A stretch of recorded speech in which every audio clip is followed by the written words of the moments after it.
Olá! Hoje a gente vai mergulhar num texto antigo e bem complexo, o capítulo 20 de Levítico.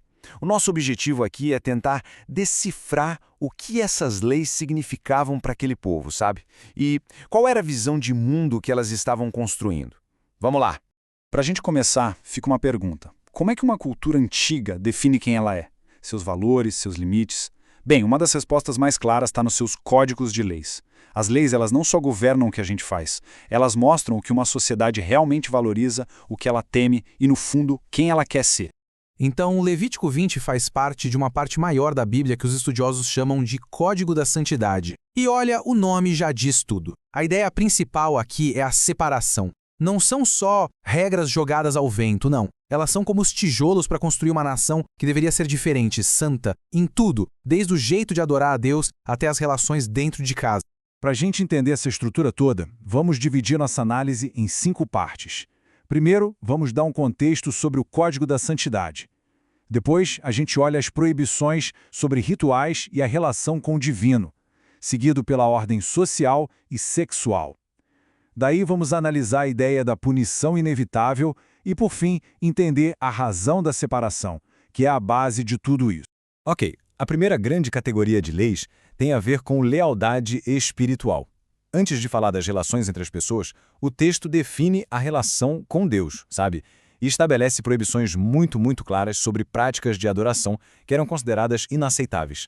O capítulo já começa com uma das proibições mais pesadas de todas, o sacrifício de crianças para um deus cananeu chamado Moloque. A punição era imediata e envolvia toda a comunidade, morte por apedrejamento. Isso já mostra logo de cara o quão sério era o assunto da fidelidade religiosa. E não era só o sacrifício a Moloque. O texto também proíbe consultar médiums e necromantes. O mais interessante aqui é a palavra que o texto original usa para descrever isso. Ele fala em se prostituir. Uma metáfora assim muito forte que coloca a infidelidade espiritual no mesmo nível de uma traição fundamental da aliança com Deus. Agora vamos ver como essa lógica de ordem e separação se aplica na sociedade. A segunda grande área de foco são as leis que organizam as relações familiares, sexuais e sociais. Elas definem limites bem rígidos para a comunidade. Essa tabela resume de um jeito bem direto o peso desse código, né?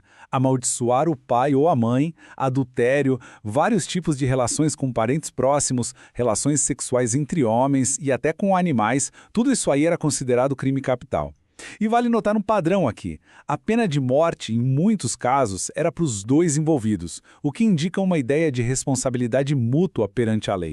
Quando a gente lê essas leis, é impossível não reparar na repetição de algumas frases sobre a punição. Não é só uma lista de crimes. O texto usa uma linguagem muito forte para deixar bem clara a certeza e a justiça da consequência. A frase "certamente morrerá" aparece várias e várias vezes.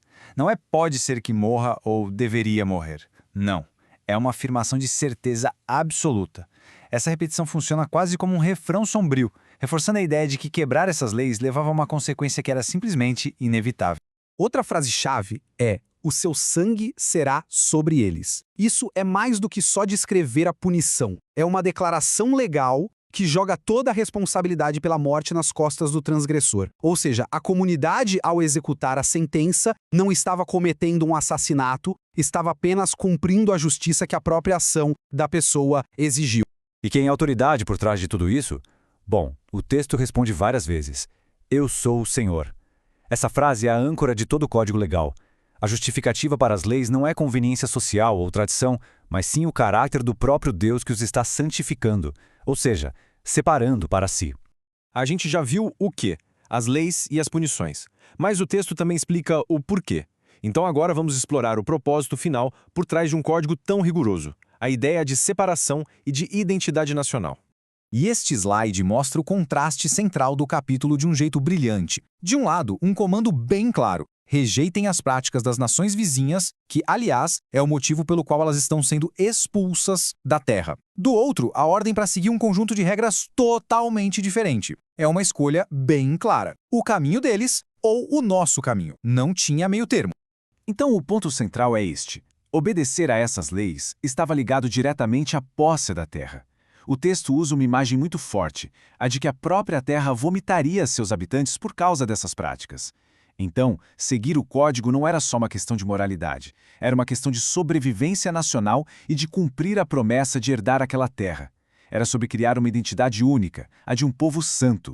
Este versículo, lá no finalzinho do capítulo, resume tudo de forma perfeita. A lógica é: eu sou santo, portanto, vocês devem ser santos. A identidade do povo devia refletir o caráter do seu Deus. A separação não era por arrogância ou superioridade, mas por uma questão de pertencimento. Eles eram separados para Ele. No fim das contas, a gente vê que Levítico 20 é muito mais que uma simples lista de regras. É um verdadeiro projeto para a construção de uma identidade. E isso nos deixa com uma pergunta para refletir. Mesmo estando a milênios de distância deste texto, como será que esses códigos morais tão antigos continuam a influenciar e a desafiar a formação da ética e das leis no nosso mundo de hoje?